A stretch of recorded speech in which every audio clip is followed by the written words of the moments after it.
ஆன்மீக அன்பர்களுக்கு வணக்கம். எங்களது முதல் பதிவான ஸ்ரீ விஷ்ணு தத்துவ மகிமை பற்றிய தொகுப்புரையும், இரண்டாவது பதிவான ஓம் நமோ நாராயணாய எட்டெழுத்து மந்திரத்தின் தொகுப்புரையும், அதனைத் தொடர்ந்து மூன்றாவதாக ஸ்ரீமன் நாராயணனுக்கு சரீரமாக விளங்கும் காரண காரிய பிரபஞ்சமானது தேரின் வடிவ அமைப்பிற்கு உவமையாக கொண்டு விளக்குகிறார் பரமக்குடி யமனேஸ்வரம் ஸ்ரீமான் நாகநாத ஐயங்கார் அவர்கள். நாமும் அதனை கேட்டு இன்புறுவோமாக.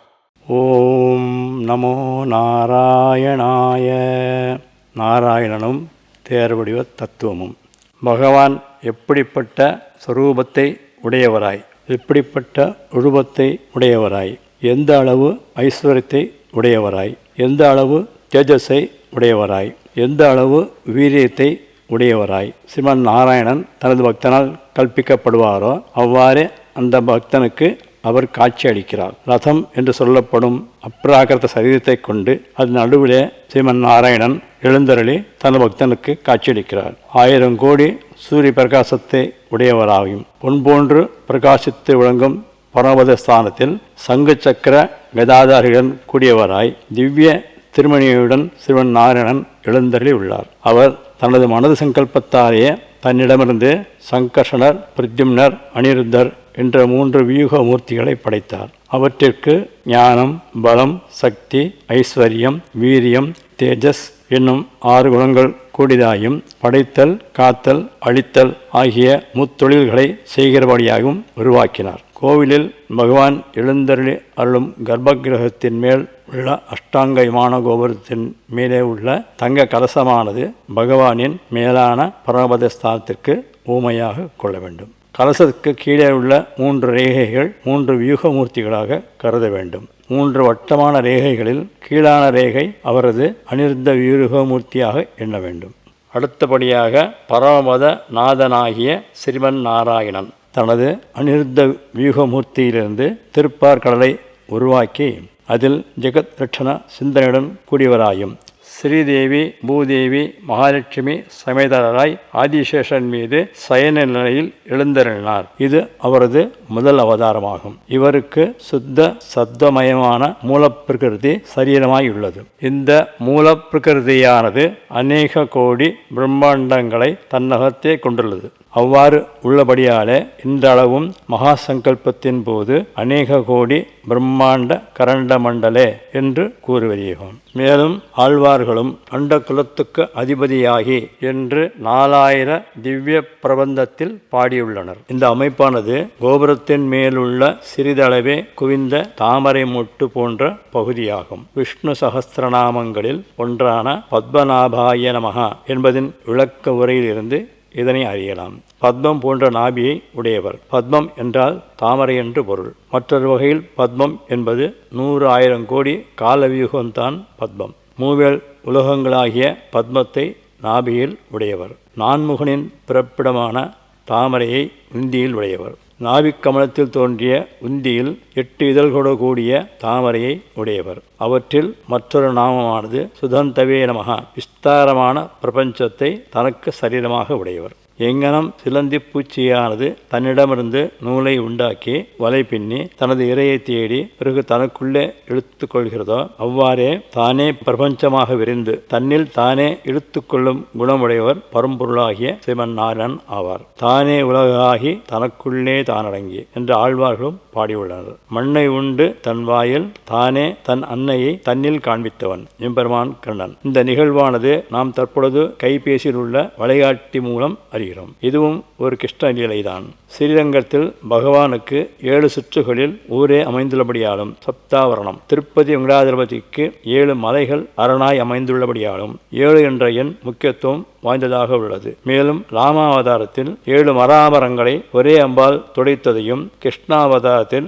7 காளைகளை அடக்கியதையும், 7 துளைகளை கொண்ட புல்லாங்குழலால் மதுரகானம் ஒலித்ததையும் ஓமையாக கொள்ள வேண்டும். இந்த அமைப்பை காரிய பிரபஞ்சமானது கொண்டிருப்பதை உணர்த்தவே தேரின் மேல்பாகம் 7 பீடங்களாக வடிவமைக்கப்பட்டுள்ளன. அடுத்தபடியாக பிராணாயாமத்தின் போது சொல்லப்படும் மந்திரத்தின் மூலமாக ஓம்காரமே பூலோகம், ஓம்காரமே போர்லோகம், ஓம்காரமே சுவர்லோகம், பிரம்மலோகம், ஓம்காரமே மகத்லோகம், ஓம்காரமே ஜனலோகம், ஓம்காரமே தபோலோகம், ஓம்காரமே சத்தியலோகம். ஓம்காரமாகிய எந்த பரமாத்மா நம்முடைய புத்தி சக்திகளை தூண்டுகிறாரோ அந்த அனைத்தையும் படைத்தவருமான பகவானுடைய ஜோதி ஸ்வரூபத்தை தியானிப்போமாக என்று 7 மனுஷலோகங்கள் குறிக்கப்பட்டுள்ளன. மேலும் பகவத்கீதையிலும் ஸ்ரீகிருஷ்ணர் ஓம்காரவாசியனாகிய என்னை நினைத்து அந்திம ஸ்மரணை கடைசி மூச்சு எவன் ஒருவன் உயிரை விடுகின்றானோ அவன் என்னையே வந்தடைகிறான் என்று கூறியுள்ளார். இனி கீழான அமைப்பு கூறும் 7 பீடங்களும் அதரலோகம் முதல் பாதரலோகம் வரையான அசுரலோகங்கள் 7 குறிப்பதாக மனதில் கொள்ள வேண்டும். அதில் நாகர்களின் வடிவமைப்பும் குதிரைகளின் வடிவமைப்பும் யானைகளின் வடிவமைப்பும் குறிக்கப்பட்டுள்ளன. மேலும் விஷ்ணுவுக்கு பிரீதியான துளசியிலும் 7 ரேகைகள் படர்ந்திருப்பதை காணலாம். அதேபோன்று மரங்களில் அரசமரம் நான் என்ற பகவத்கீதையும் ஸ்ரீகிருஷ்ணர் தன் பொருட்டு கூறும் அரச இலையிலும் 7 ரேகைகள் படர்ந்திருப்பதை காணலாம். அடுத்தபடியாக மகாபிரளயம் முடிந்து அண்டங்கள் அனைத்தையும் விராடஸ்வரூபமான தனது விஸ்வரூபத்தால் ஊழி காலத்தில் உண்ட பிறகு ஆலிலை மேல் பாலகனாய் எழுந்தருளும் ஆலிலையிலும் 7 ரேகைகள் படர்ந்திருப்பதை காணலாம். இதேபோன்று சூரியனுக்கு உகந்த இருக்கை இலையிலும் 7 ரேகைகள் படர்ந்திருப்பதை காணலாம். அதேபோன்று ஒரு குறிப்பிட்ட நோக்கத்துடன் செய்யும் யாகம் நிறைவுறும் காலத்தில் பூர்ணாதி செய்யும் வேளையும் சப்ததே அக்னே என்று துவங்கி சப்தபத இதம் என்ற மந்திரத்திலும் 7 பிரிந்திருப்பது அனைத்தும் கூறப்படுகின்றன. மேலும் விவாகத்தின் போது விஷ்ணுவின் அம்சமாக கருதப்படும் மணமகன் தாங்கி வரும் அரச இலையிலும் 7 ரேகைகள் படர்ந்திருப்பதும் 3 இடத்தில் பிரம்மா விஷ்ணு ருத்ரன் ஆகிய முத்தொழில்களை செய்யும் தெய்வங்களை நினைவு கூறும் விதமாக மஞ்சள் துணியால் 3 இடத்தில் கட்டுவதும் சிறந்த உமையாக கருதலாம். மூலதோ பிரம்மரூபாய, மத்யதோ விஷ்ணுரூபாய, அகிருதோ சிவரூபாய, விட்டராஜாயதே நமஹ என்ற மந்திரத்தை கூறி 3 இடங்களில் 3 இடத்தில் மஞ்சள் துணி கட்டப்பட்டிருக்கும். மேற்கூறிய இவை அனைத்தும் தேவலோகங்கள் 7 மனுஷலோகங்கள் 7 அசுரலோகங்கள் 7 குறிக்கும்படியாக உள்ள உவமைகளாகும். மேலும் உபனிஷத்துகளும் யாருக்கு அக்னி தலையோ, சூரிய சந்திரர்கள் கண்களோ, பிரசித்தி பெற்ற வேதங்கள் வாக்கோ, வாயு பிராணன்களோ, திசைகள் செவிகளோ, உலகங்கள் எல்லாம் உள்ளமோ அவரே உண்டான உயிர்கள் அனைத்துக்கும் சூத்ராத்மா. அவரிடமே இருந்து உண்டாயின 7 ஹோமங்களும் 7 சமித்துகளும் எவ்வேளாய் ஹிருதகையில் ஒடுங்கி நின்று எவ்வேளாய் விருந்து பிராணங்களாய் சஞ்சரிக்கும் இந்த 7 உலகங்களும் என்று கூறப்பட்டது. இவை அனைத்துமே தேரின் மேலே உள்ள 7 அடுக்குகளுக்கும் கீழே உள்ள 7 அடுக்குகளுக்கும் உமையாக கொண்டுள்ளன. நடுவில் மனுஷலோகங்கள் 7 நாம் வாழும் பூலோகத்தில் ஸ்ரீதேவி, பூதேவி, மகாலட்சுமி தாயாருடன் சிவன் நாராயணன் காட்சி அளித்து அருள் புரிகிறார். கேரளாவில் புகழ்பெற்ற நாராயணகுரு அவர்கள் இயற்றியுள்ள சிறுமன் நாராயணீயம் என்ற நூலில் 100வது சதகம் 7வது ஸ்லோகத்தில் குருவாயூரப்பா மும்மூன்றான அநேக கோடி பிரம்மாண்ட லோகங்களை தன் திருவயிரகத்தே வெளியே தெரியாது அடக்கிக் கொண்டிருந்தாலும் மெல்லிய கொடிபால் உள்ள தங்கள் சிற்றிடை விளங்குகிறது என்று கூறியுள்ளார். இந்நூலில் விரிவாக எழுதப்பட்ட இந்த தேர்வடிவ தத்துவமானது மிகவும் எளிதான முறையில் பகவான் குருவாயூரப்பன் பாடலில் திரு சீர்காழி கோவிந்தராஜன் அவர்களின் குரலில் மிகவும் அற்புதமாக பாடப்பட்டது. அப்பாடலானது உலகம் என்னும் தேரினையே ஓடச் செய்யும் சாரதியே, காலம் என்னும் சக்கரமே உன் கையில் சுழலும் அற்புதமே, குருவாயூரப்பா திருவருள் தருவாய் நீயப்பா, உன் கோவில் வாசலிலே தினமும் திருநாள் தானப்பா என்பதாகும். மேலும் கும்பகோணம் சாரங்கபாணி கோயில் கருவறையானது தேர் வடிவமைப்பில் உள்ளது இதற்கு சான்றாகும். மகாபலிபுரத்தில் 7 அடுக்குகள் கொண்ட கோபுர அமைப்பின் கீழே பரந்தாமனின் அனந்த சயன ரூபமாய் எழுந்தருளி இருப்பதை போன்ற திருமேனி சிலை வடிவாய் அமைக்கப்பட்டதையும் காணலாம். தேரின் 4 சக்கரங்கள் 4 வேதங்களாக கருதப்படுகின்றன. சர்வம் விஷ்ணுமயம் ஜெகத் என்பதற்கென அசுரலோகத்திலும் சப்தகுணம் சிறிது உண்டு. இதனால் தானென்றோ நரசிம்ம அவதாரத்தின் போது விஷ்ணுவின் பக்தனாகிய பிரகலாதனும் ராம அவதாரத்தின் போது விபீஷணனும் தோன்ற காரணமாயிற்று. ரதாங்கபாணியே நமஹ விஷ்ணு சஹஸ்ரநாமாவளி. தேரின் ஒரு பகுதியாக இருக்கும் சக்கரத்தை ஆயுதமாக கொண்டு தயார் நிலையில் வைத்திருப்பவர் அல்லது தேரின் அம்சமாக விளங்கும் காரண காரிய பிரபஞ்சத்தை தாங்குபவர். நிற்பதெல்லாம் நெடுமால் என்று ஆழ்வார்களும் பாடியுள்ளனர்.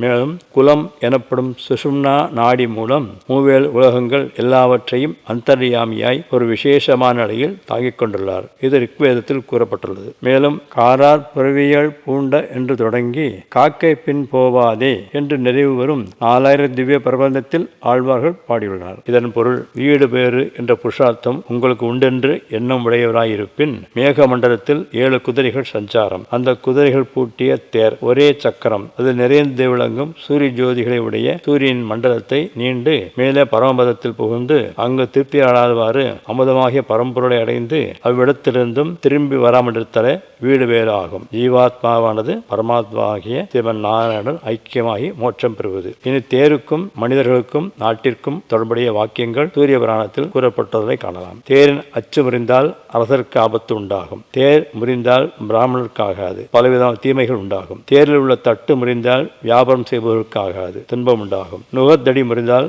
நாட்டின் மழை பெய்யாது, பஞ்சம் உண்டாகும். பீடம் முறிந்தால் ஜனங்களுக்கு பஞ்சபூதங்களாகிய ஆகாயம், காற்று, அக்னி, நீர், மண் போன்றவற்றால் ஆபத்து உண்டாகும். சக்கரங்களில் ஒன்று முறிந்தாலும் நாட்டிற்கு வெளியிலிருந்து ஆபத்து உண்டாகும். மேலே உள்ள குடம் முறிந்தால் உலகில் உள்ள அனைவருக்கும் ஆகாது. மதம், இனம், அரசியல் கொள்கைகள் போன்றவற்றால் உலகில் போர்கள் உண்டாகும். நமது தமிழகத்திற்கு ஒரு வரைபடம் உண்டு. நமது பாரத நாட்டிற்கு ஒரு வரைபடம் உண்டு. நாம் வாழும் பூமிக்கு ஒரு வரைபடம் உண்டு. வேதங்கள், உபனிஷத்துகள், புராணங்கள், பகவத்கீதை முதலியவற்றில் கூறப்படும் வாக்கியங்களை இணைத்து பார்ப்பதன் மூலம் சிறுமன் நாராயணருக்கு பரீரமாய் விளங்கும் இந்த காரணகாரிய பிரபஞ்சத்தின் வடிவ அமைப்பானது தேரின் வடிவமைப்பிற்கு உமையாக ஒத்து வருகிறது. இது இவ்வாறு இருக்கலாம் என்பது அடியனது கருத்தாகும். மொத்தத்தில் சுருக்கமாக கூறுவதாயின் தேரின் மேலாக உள்ள கூர்மையான தீபத்தின் ஒளி போன்ற தூபி பரமபத ஸ்தானத்தையும் அதன் கீழே உள்ள 3 ரேகைகள் பகவானின் மனது சங்கல்பத்தால் உண்டான 3 வியூகமூர்த்திகளை குறிப்பதாகவும் கும்ப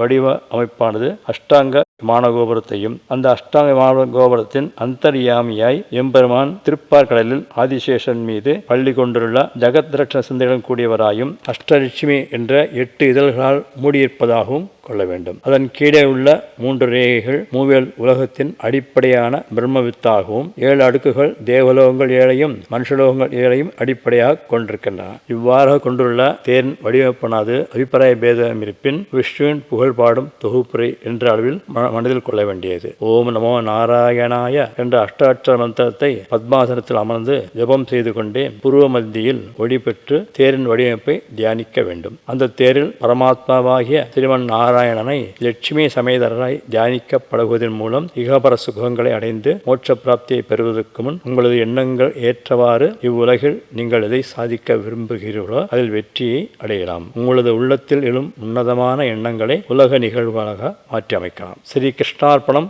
சுபம். இதுவரை நாராயணனும் தேர்வடிவ தத்துவமும் அடங்கிய தொகுப்புரைகளை கேட்டு மகிழ்ந்தோம். இதனால் தானன்றோ பெரும்பாலான கோவில்களில் பிரம்மோற்சவம் வைபவம் நடைபெறும் பொழுது தேரோட்ட திருவிழா மிகவும் சிறப்பான நிகழ்வுகளாக பக்தர்களால் கொண்டாடப்படுகிறது. தொடர்ந்து நாம் பதிவு செய்த தொகுப்புரையை கேட்டு மகிழ்ந்த ஆன்மீக அன்பர்களுக்கு எங்களது நெஞ்சார்ந்த நன்றியினை தெரிவித்துக் கொள்ளுகின்றோம். நமது சேனலை லைக் செய்யுங்கள், ஷேர் செய்யுங்கள், சப்ஸ்கிரைப் செய்யுங்கள். மீண்டும் உங்களை சந்திக்கும் வரை உங்களிடமிருந்து விடைபெறுகின்றோம். நன்றி, வணக்கம்.